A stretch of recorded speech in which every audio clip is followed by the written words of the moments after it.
But every 2 months, I send a letter to the White House asking for the letters. Under the leadership of the president and the chain of command, did an admirable job. Allowing 13-year-old girls to go to school? Could we have, by force, taken back our weapons? Ambassador, was more of a withdrawal? rhetorical question. Who chose the 20th anniversary of 9/11 as the final evacuation day? The president obviously made the decision, but I don't know who advised them. I do not trust the Taliban. How did we fail so badly at that? I appreciate your diplomatic answer to that. May I comment on who you just? Sir. It was very tight. We're pleased to have here today the Honorable Zalmay Khalilzad before us today. He served as a special representative for Afghanistan reconciliation at the State Department from September 18 to October 2021. In November, you testified before this committee in a transcribed interview, and you just restated that you presented to the Biden administration and to the president basically three options on the Doha agreement. One, to basically ignore it and unconditionally withdraw. Two, to tear it up. And three, to enforce its conditions against the Taliban. You also testified that you and Secretary Blinken both recommended to President Biden that he enforce Doha's condition. But instead, the president ignored your advice or disagreed and chose to ignore the Doha conditions and unconditionally withdraw. Is that correct? I think there was the opportunity for me to brief the president, as you said, correct, and the options that he had. And it was clear that it would be desirable that the final withdrawal happens after there is an agreement between the government and the Taliban. And that was broadly supported, that idea. But upon discussion and deliberation and consultations with allies and others, and the allies too favored withdrawal after there was an agreement between the government and the Taliban. But there was a judgment that if we did that, since that was not part of the Doha agreement, and that it could result in a protracted delay in the withdrawal of forces, as we couldn't be certain when and if the Afghans would reach an agreement. And if there was a risk of going back to war and perhaps sending more troops, the decision was not to pursue that, and there was broad support for that decision. But your recommendation to the president was to enforce Doha's conditions, correct? That was part of the agreement, yes. And we restated that this was a condition-based agreement. It was a package deal. There were linkages. What we did depended on the Taliban delivering on their commitments. Right, and the president disagreed with you and chose not to enforce the conditions. Well, I described the discussion that occurred and the judgment that was made. And the conditions were not enforced, and as a result, the Taliban's in control of Afghanistan today, correct? Well, I would say it's clear that the Taliban are in control, but I would put the responsibility for what happened largely on the shoulders of the Afghan government leadership for not standing for their government, for their system, and for the values that they said they believed in. And I agree. So, Mr. Ambassador, so in your own belief, do you believe that President Biden's completion of the U.S. withdrawal from Afghanistan in 2021 was necessary to protect American lives? Certainly, American lives in Afghanistan, in terms of American military forces, yes. And it should not surprise you, about every 2 months, I send a letter to the White House asking for the letters. There are no letters. They've not been revealed. But what advice was given by his advisors on leaving the people of Afghanistan to fall off jets as the abandonment took place? Well, I believe that our military, under the leadership of the president and the chain of command, did an admirable job in a very difficult set of circumstances to get as many people out. Some 125,000 people were brought out.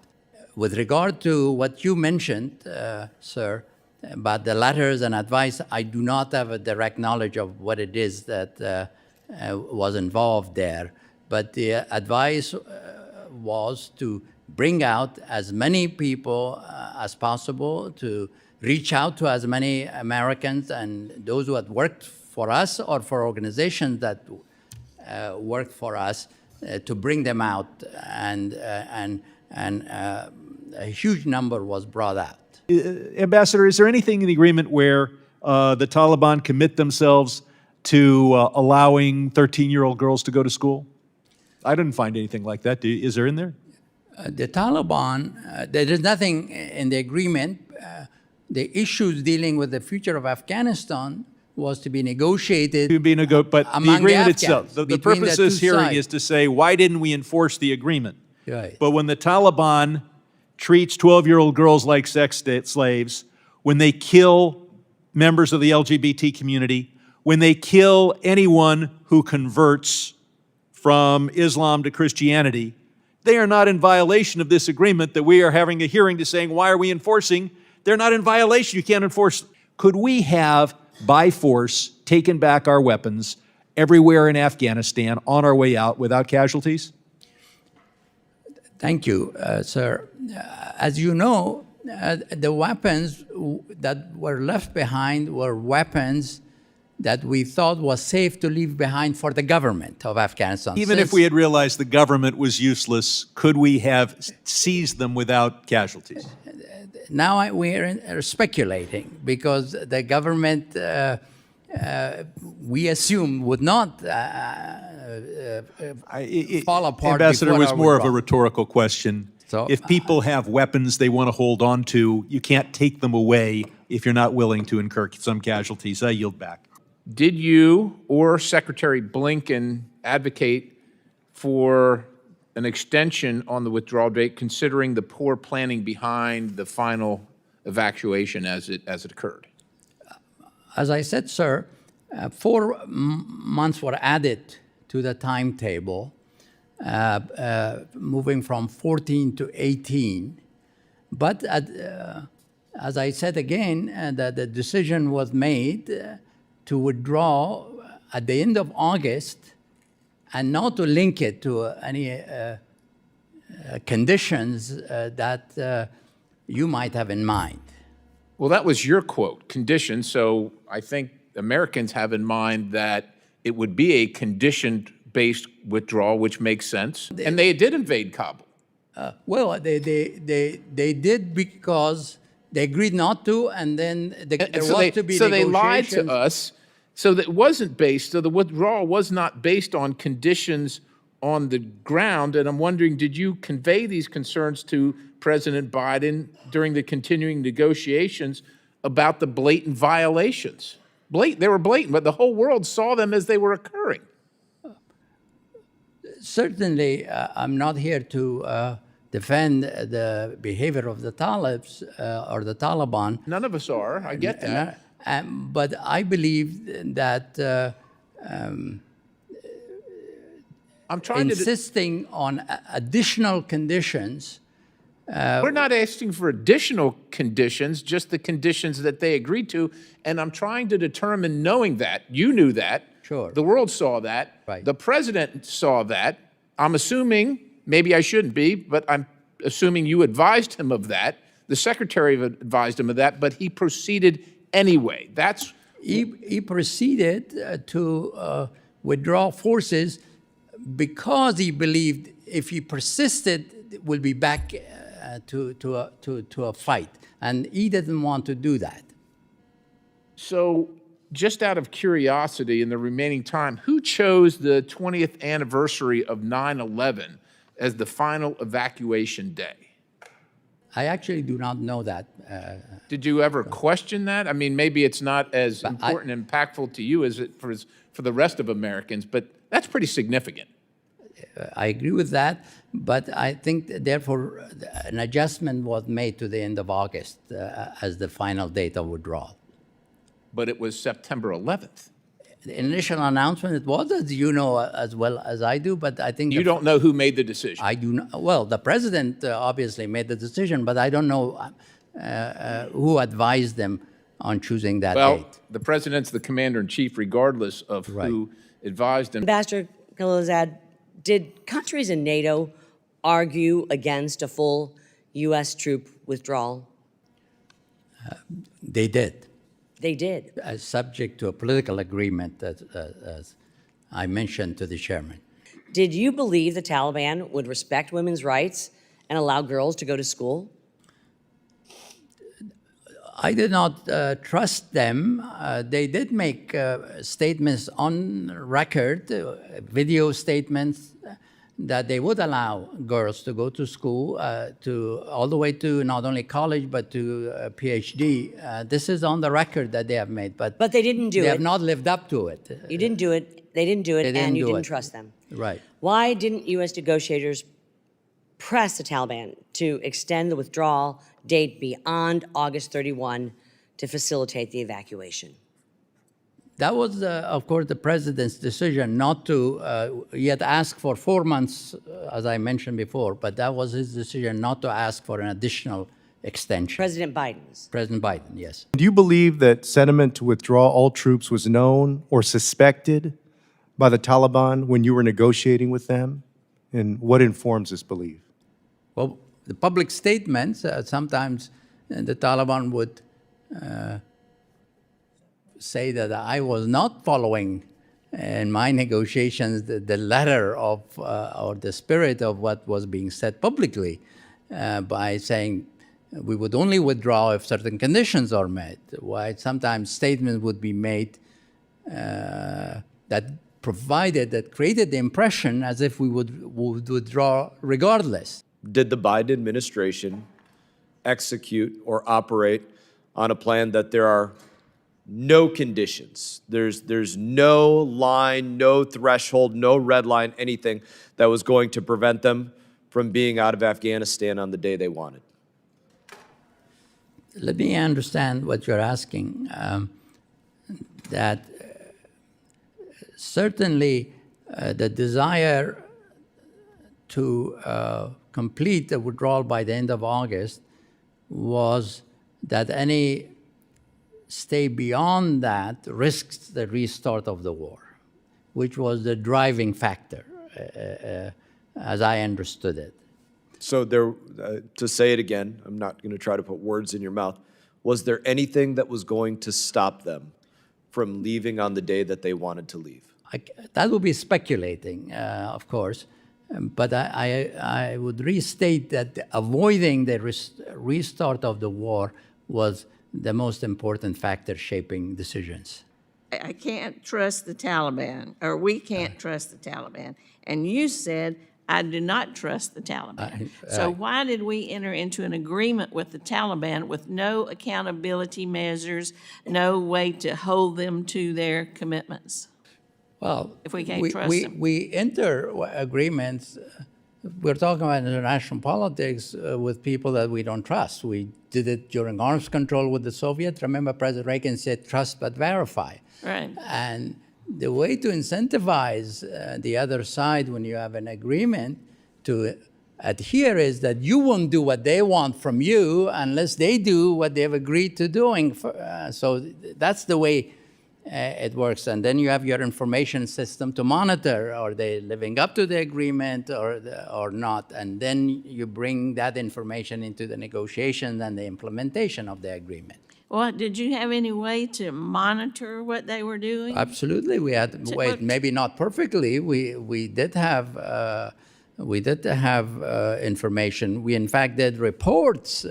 My office did with the Department of Defense together on, for example, what were they doing in terms of terrorism, what they had agreed with us to do or not to do, and then what they were doing, and we were sending those reports Let up. me ask about that, since you mentioned terrorism. Yeah. We made the deal that they were no longer going to be a base or a support for terrorism, and yet didn't we find the Al-Qaeda leader, al-Zawahiri, there and take him out with a drone? So obviously they weren't living up to that obligation. That was violations happen in agreement. That was a flagrant violation. Yes, it was. And then we took the action, and that we did. In no training scenario that I'm aware of, did we have a plan to ever take the military out first and then hope that somehow the civilians would get out?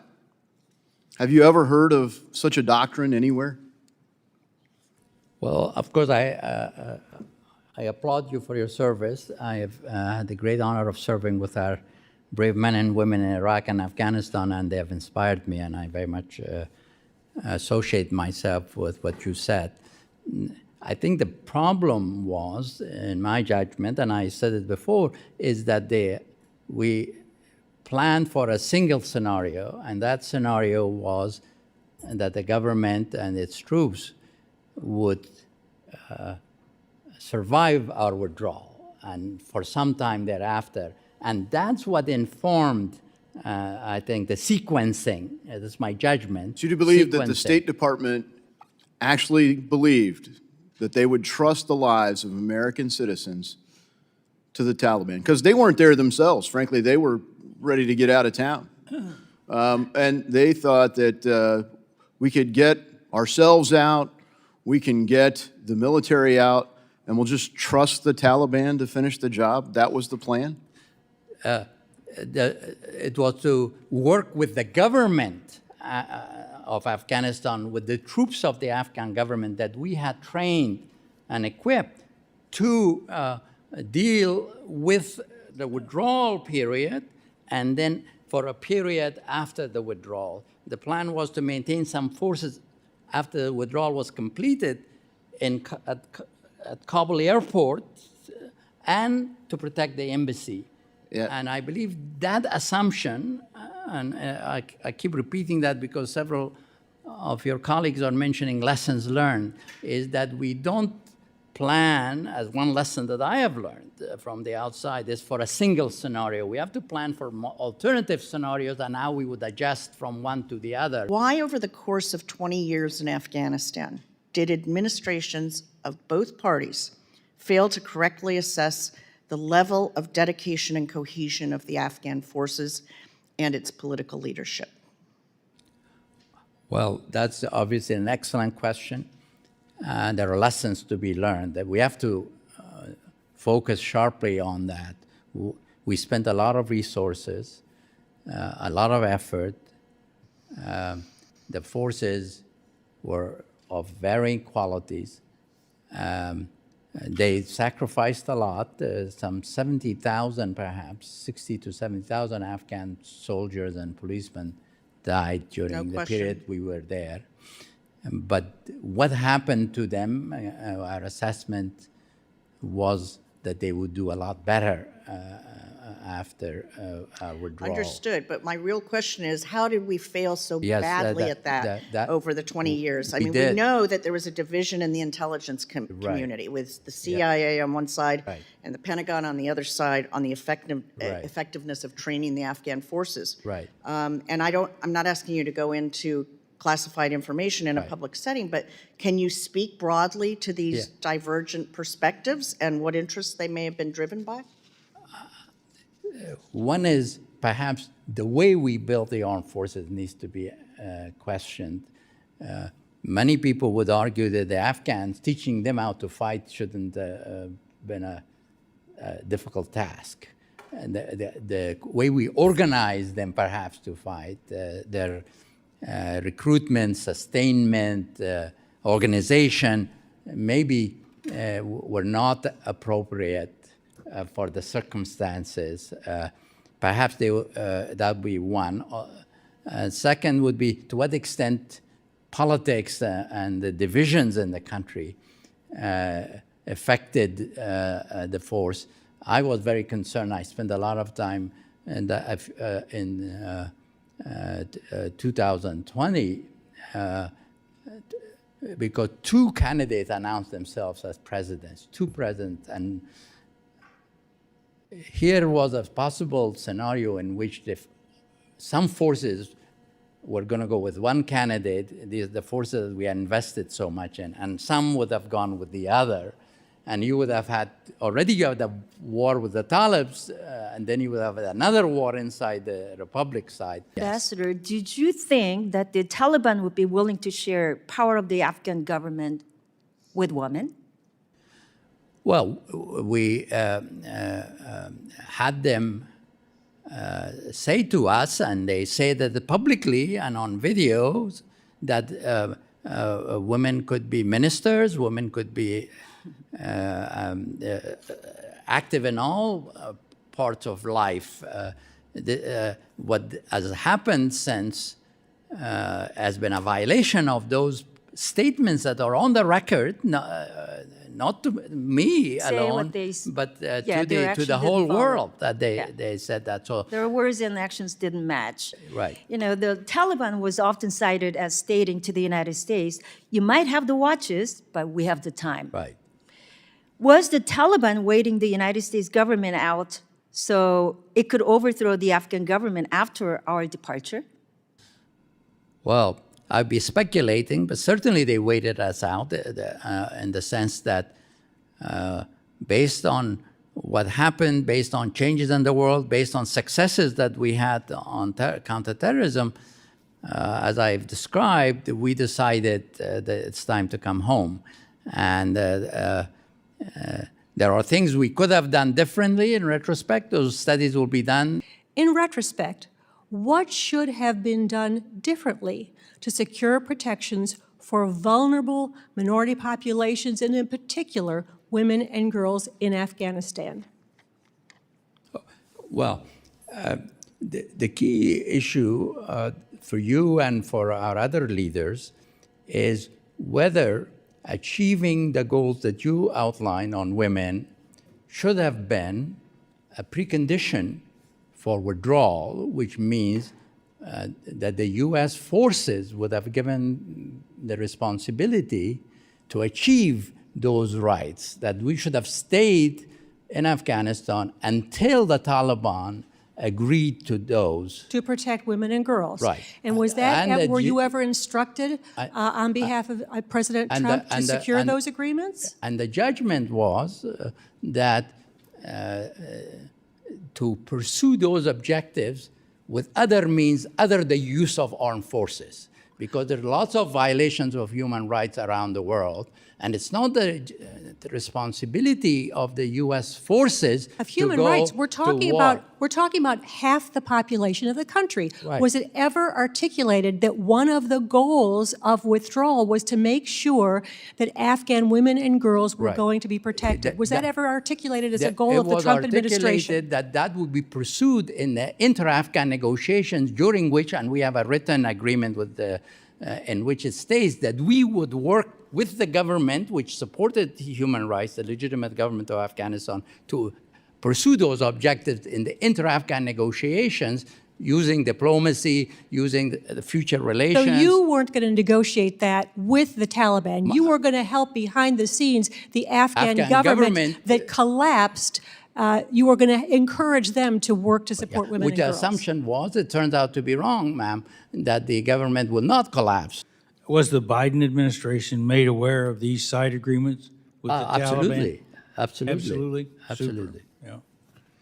So my last question deals with giving you the opportunity to refresh us about your involvement in communications and so on in those final days before the fall of Kabul. I was very much at the center of the storm, if you like.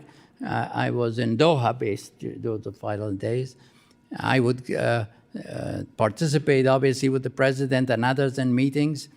I was essentially the channel to get the Taliban to do what we wanted during those 2 weeks.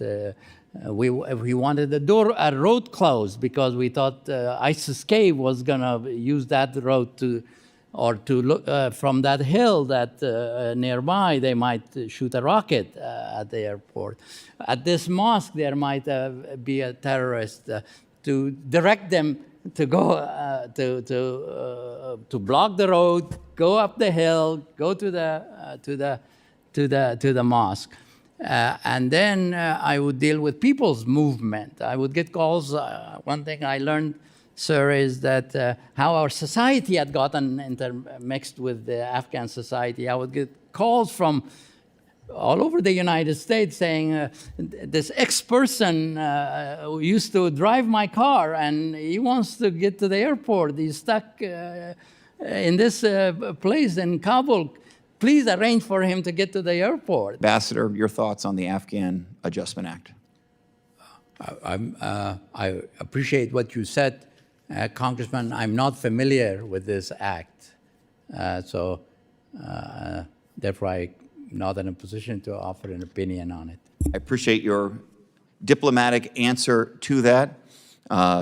For your information, as you would expect, this would allow the female platoons and others that served alongside the U.S. military who are temporarily have immigration status in the United States to be given permanent status here in the United States. I know that many Afghans served with distinction alongside our forces. They sacrificed a great deal. But with regard to the specifics, I haven't looked at the legislation. So, Ambassador, you're an outstanding diplomat. Thank you. Kind. We need to understand that the Taliban, and let me ask you a yes or no question. What is the status of the Taliban? No, sir. What is the status of the Taliban today? We don't recognize them as a government. Right.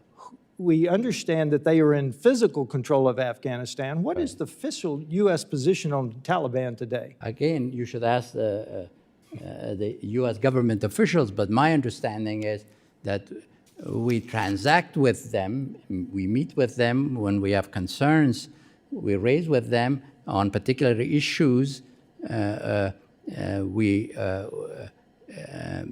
interact with them. We don't have a presence, as you know, in Afghanistan.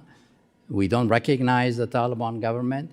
We haven't implemented parts of the Doha agreement because of our unhappiness with what they are doing and not doing. So, but those are questions and issues for the current official, the nuances of what they are doing or not. I'm telling you what I read.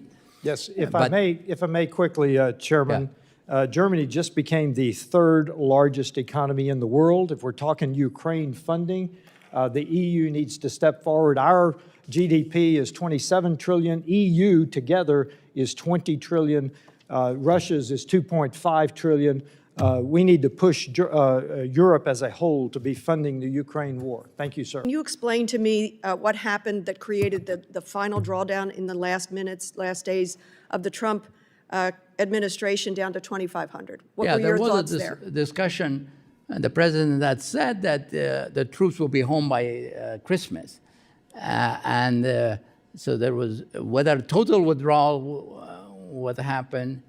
What did you think of President Trump in his final days in office, setting it up with the new administration having 2,500 members on the ground? Well, ultimately, the back and forth that took place resulted in a decision not to completely withdraw by Christmas, but to leave that final decision to the new administration. But what conversations did the administration have on the retention of U.S. contractors in Afghanistan? Well, if I understood the question, what impact did it have on the contractors, right? Did I understand? Well, they became uncertain and then ultimately mostly decided to leave. Construction of the border wall, our membership in the World Health Organization, the Biden administration completely walked away from Trump's maximum pressure campaign, tried to get us back into a disastrous Iran nuclear deal. rejoined the Paris Climate Accord, ended Remain in Mexico, canceled a Keystone Pipeline, $16 billion in investment, and I could go on. All of these things were reversed on the first month, but yet we're supposed to believe that somehow he was handcuffed to this deal. He essentially said, well, he didn't essentially. He said to the world, we're pulling out. He was asked of their conditions. He said, unconditionally, we're out, regardless of the consequences. Right. Correct?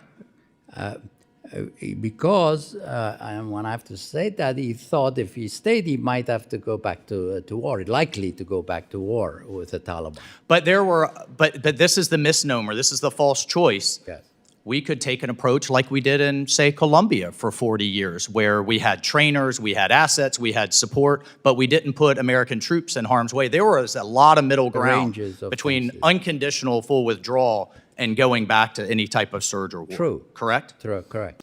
Ambassador Khalilzad, did the United States stick to our commitment to help the Afghan government when the Taliban took a military solution in Afghanistan?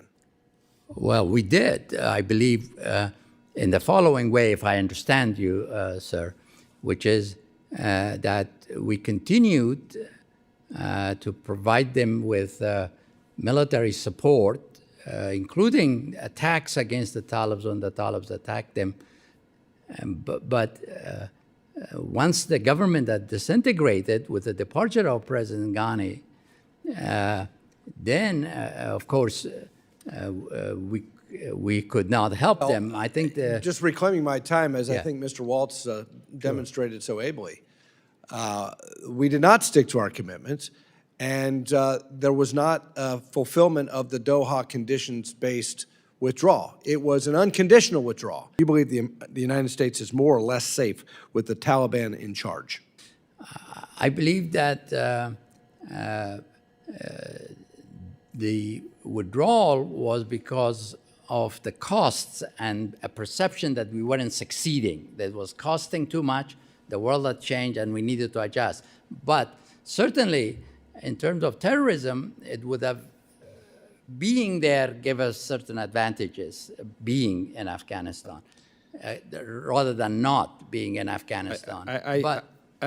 My time has expired, but with ISIS-K fighters, Al-Qaeda allowed to thrive in Afghanistan, the Taliban in charge, clearly the United States is not in a safer posture. And do you recall any troop reduction directed by President Trump in September to 4,500? There was a phase of coming, I believe, you will need to check, but my recollection is it went to another phase of 4,500 and then to 2,500.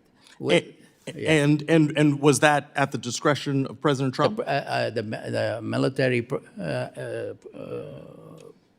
offering options and the president deciding. Okay, and did you understand that the drawdown in 2020, was that to be tied to any Taliban progress on meeting its own commitments in the Doha deal? Yes, well, in that regard, yes, I would say. And that was their commitments, especially on the counterterrorism part. The relationship between counterterrorism commitment and withdrawal was very tight. And yet, we continued our withdrawal as though they were not, in fact, taking by force control of the country. Isn't that correct? The agreement was, Congressman, for them not to attack withdrawing forces. The agreement was for us, if they attack the Afghans, to come to the defense of the Afghan forces. But we didn't come to no, but let's be clear. What you're saying is we agreed that we wouldn't get killed as we withdrew, Right. but we left the caveat that we would not allow the Taliban to defeat the Afghan military, and we had the right to come to their defense. Right. And we did. Well, we didn't do it sufficient to stop them, did we? Well, at the end, you're right. But what surprised us was the poor performance of the Afghans, particularly post-President Biden's announcement and in the summer. The April announcement in the summer that the balance began to shift significantly. So I just want to ask a simple question. Yes, sir. And it's a final question, I believe.